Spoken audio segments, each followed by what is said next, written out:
Most people assume that survival in cold climates during wartime depended primarily on uniforms, fuel supplies, or the availability of heated barracks. That assumption misses something fundamental. Across Europe and large parts of Asia in the late 19th and early 20th centuries, vast numbers of civilians and soldiers slept in unheated rooms for months at a time, not as an emergency measure, but as a normal condition of winter. What kept them functional was not heroic endurance or constant fires. It was an understanding of insulation, especially in how a bed was constructed and arranged. The old bed insulation layout was not accidental. It was shaped by material scarcity, building design, fuel limitations, and hard experience. And it worked. In farmhouses, urban tenements, frontier cabins, and military billets, a specific arrangement of layers, air gaps, and enclosed space created a survivable microclimate even when the surrounding room dropped near freezing. For those interested in survival, preparedness, or overlooked aspects of military history, this is not a trivial detail. It is a lesson in how people adapted long before modern central heating made such knowledge seem obsolete. Cold rooms were once the norm rather than the exception. Until well into the 20th century, most buildings in Northern and Eastern Europe were not heated evenly.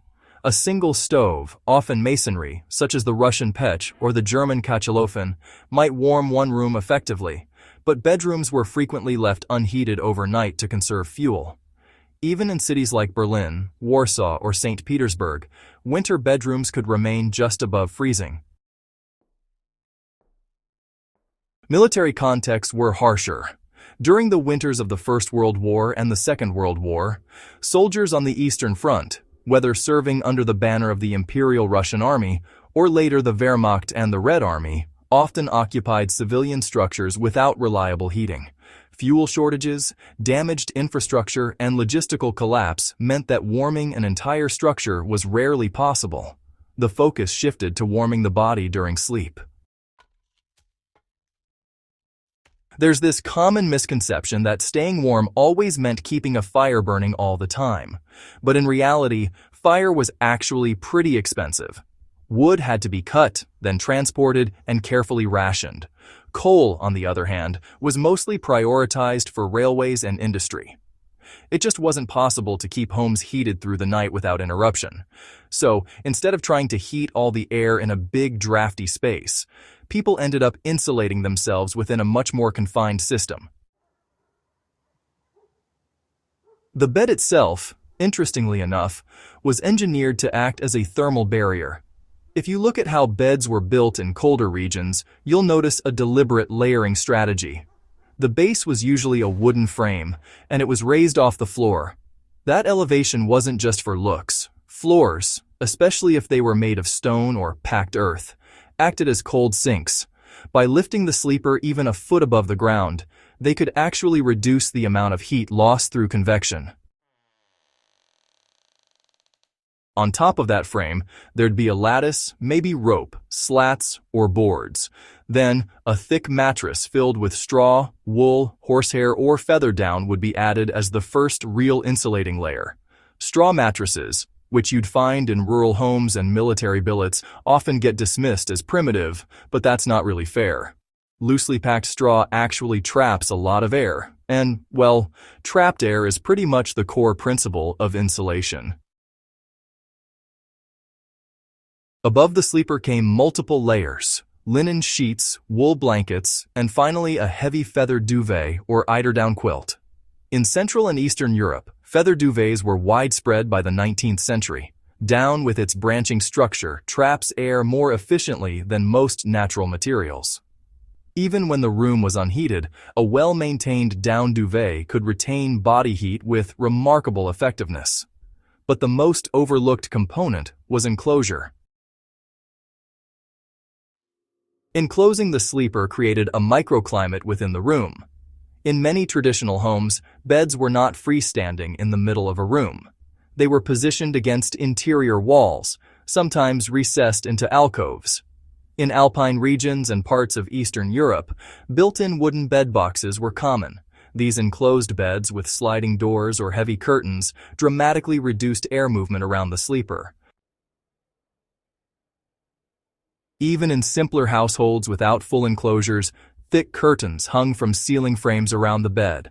The goal was not decoration, it was to create a smaller air volume that the body could warm.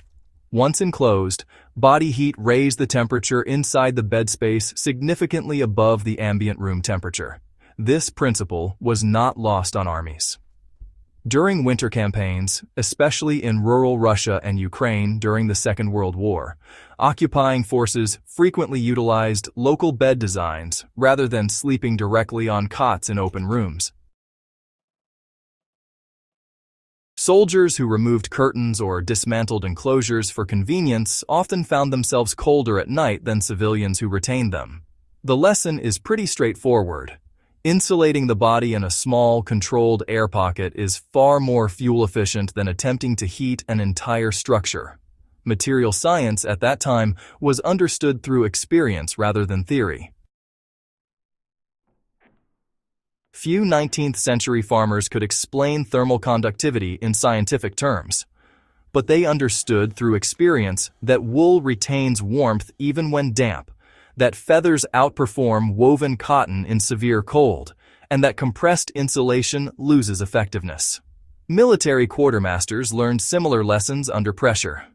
During the disastrous winter of 1941-42 on the Eastern Front, German supply systems failed to deliver adequate winter uniforms in time. Improvisation followed. Soldiers layered civilian blankets, stuffed straw into clothing, and in some cases constructed makeshift sleeping cocoons using mattress ticking and hay. Meanwhile, Soviet forces, drawing on a longer institutional familiarity with extreme cold, relied heavily on quilted cotton-padded jackets and felt boots. These materials did not appear technologically advanced, but they functioned on the same principle as the traditional insulated bed: trap air, minimize circulation, preserve body heat.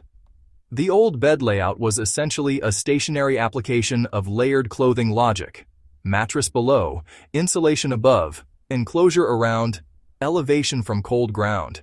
It was a system refined by generations of winter survival. Fuel scarcity shaped domestic and military sleeping strategies. One of the least discussed aspects of wartime hardship is fuel allocation. During both world wars, coal and wood were strategic resources.